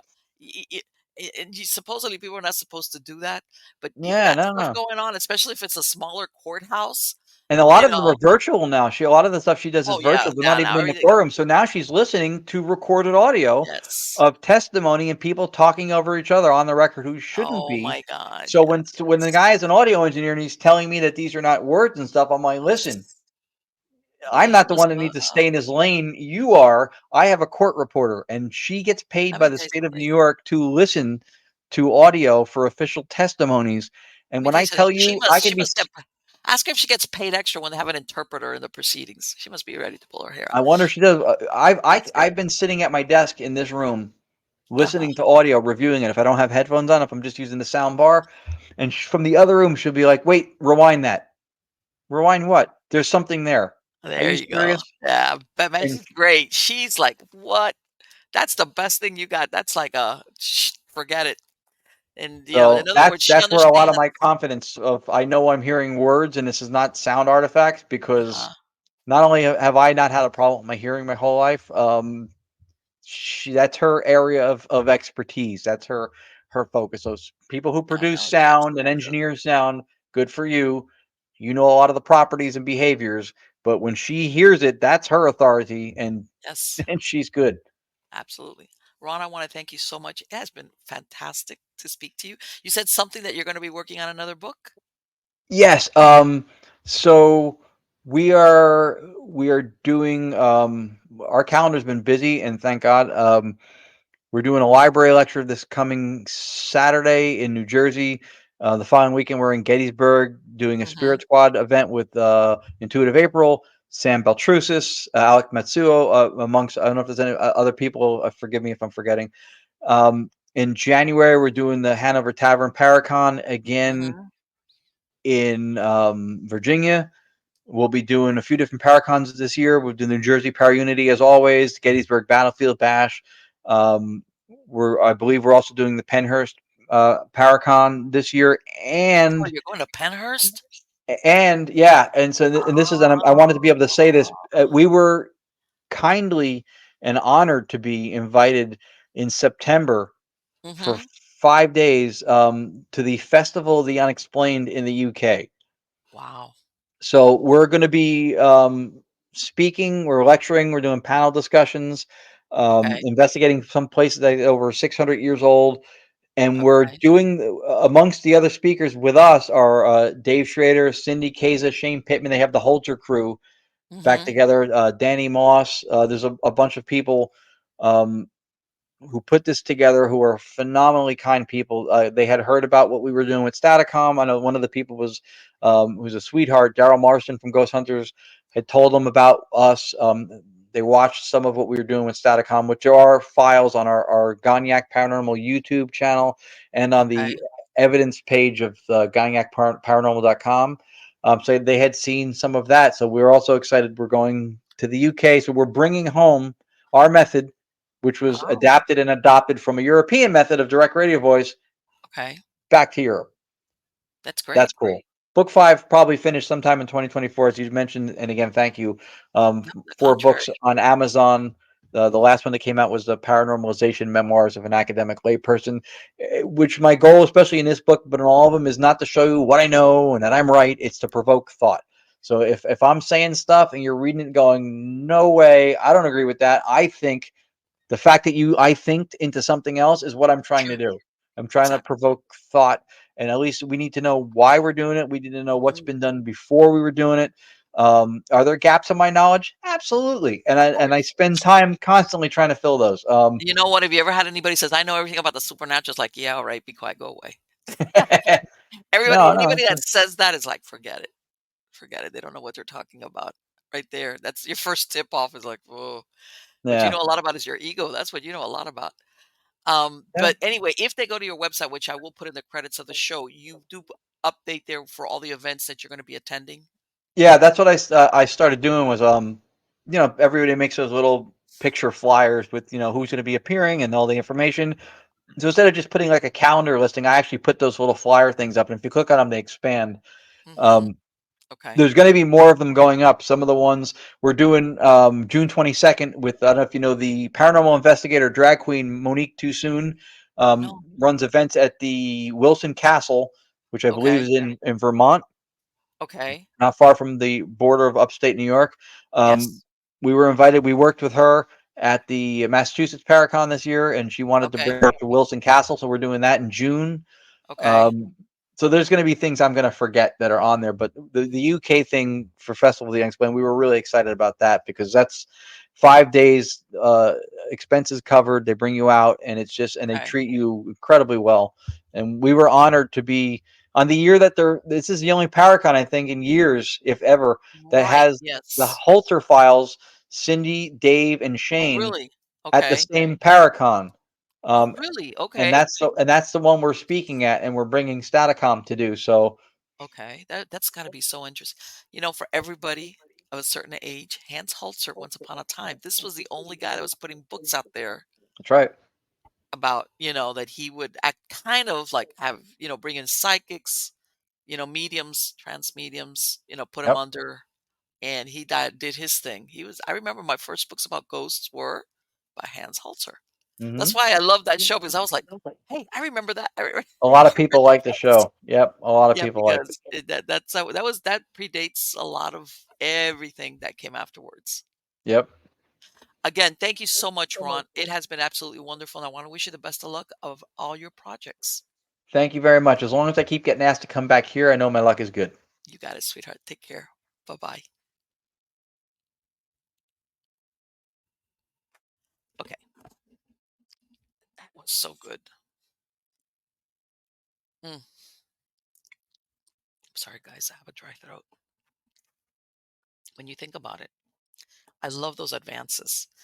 And what I like about Ron is, again, it's the study, or I don't know well, the study of um, a facet of paranormal research, which, how's this? Either my experience or in anything that you read this materials, it's always, the belief has always been that for an intelligent haunting, I'm not talking here residual, it's almost much easier for a spirit to communicate by noise, by verbal, than seeing them, than materializing. How's that? I don't know if it's whether there's a certain amount of energy that's needed. I'm not sure how that works, but always the accepted premise has been that hearing, which is that kind of deal, versus seeing an apparition. That's why you even have a lot of people that will tell you, and I agree, seeing a full body apparition is very rare. It's not common. A lot of people will say, "Oh, I saw." A lot of psychics, when you talk to them, you ask them, "Did you see?" She goes, "I saw it in my mind's eye," which means they did not see it in front of them. They saw it in their mind's eye accurately, but to actually see a full body apparition or even kind of an apparition it's difficult. I have my theory on it, and I can't remember who I spoke to this about this, that they say not all shadow people before everybody, but in some cases, we, my belief is some shadow people are not really shadow people. I think that what you're seeing is the best they could do. Like, in other words, like that the most energy they could muster, however that process is just to produce a shadow, which is why you will also have people say, yeah, when I saw something, it was wispy, it was transparent. I could see the wall or what was behind them. Like, and almost like they they don't have enough energy to go. And then you'll have the other people that will say, you know what? I didn't realize till later on that it was a ghost because it looked so solid that I thought it was a real person. You hear that all the time. People that don't realize they had a paranormal experience or a sighting till much later that they talk to somebody, or this person walks into a closet. You open the closet and there's nobody there. Like, where'd they go? But as a matter of fact, in a lot of these historical places that you have docents and guides and things like that, they have sightings and they'll go following thinking they've got some tourist that's still wandering around. Come to find out there's nobody there, and that's and they really think it's a real person. And that's when but in and of itself, it's not common. And when he gets back to that thing, getting back to what he was talking about, which is communication, I think it's much easier for them to do that as far as coherent, beyond, like, let's say, a word. Or sometimes it's really difficult just on a word, unless it's something significant, or somebody there that has some connection with who that person is. And that's another thing. When this spirit is talking or saying something that you don't know, what is the reference point to this location or to anybody here? The more information you get, the easier it is to understand this. Whoever's speaking is tied to this place, has a connection to this location, or maybe even to somebody there. Somebody that has a familial or personal relationship. And that happens. Like I said, sometimes you don't get the usual suspects when you go to certain places. It's just the act of people opening themselves up for communication. But I'm going to get on to you have to be really careful also about this. And the reason why I say this is Ron, obviously, has a very scientific method. You can tell the way he approaches it is scientific and he's careful. Okay. And the reason why I say is you will always, I believe, if you don't know what you're doing or you're susceptible or you're gullible, how's that? You might have um, spirits that communicate with you and they impersonate family members or whoever's there.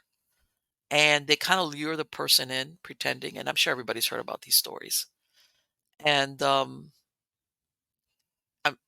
you hear about people playing with the Ouija board and how it becomes something ugly and dark. Like at the beginning, it was like a kid or the girl or whatever, and they kind of like gave them information, and everything was positive and beautiful, and sometimes they even comforted the person.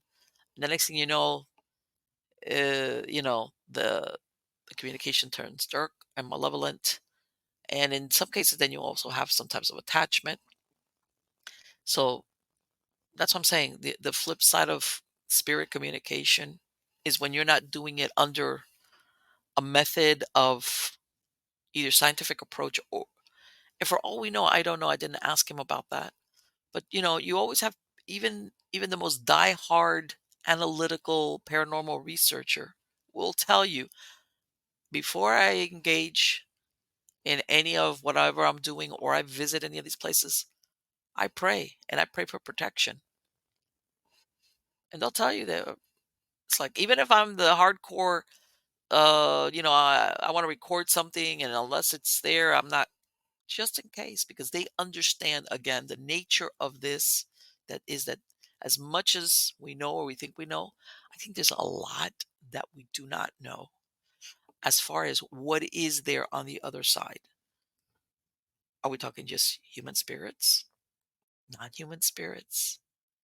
It could be a whole host of things that we're kind of guess sometimes, depending on whatever experiences you've had. And it's almost like when you don't know exactly what you're dealing with, because obviously you always have to keep, I don't want to say keep your distance, but yeah, in a way you have to keep your distance, because you never know what. It's almost like you throw the bait in the water and what you bring up is the great white. you know it's like, holy crap. And you're there in a little dinghy.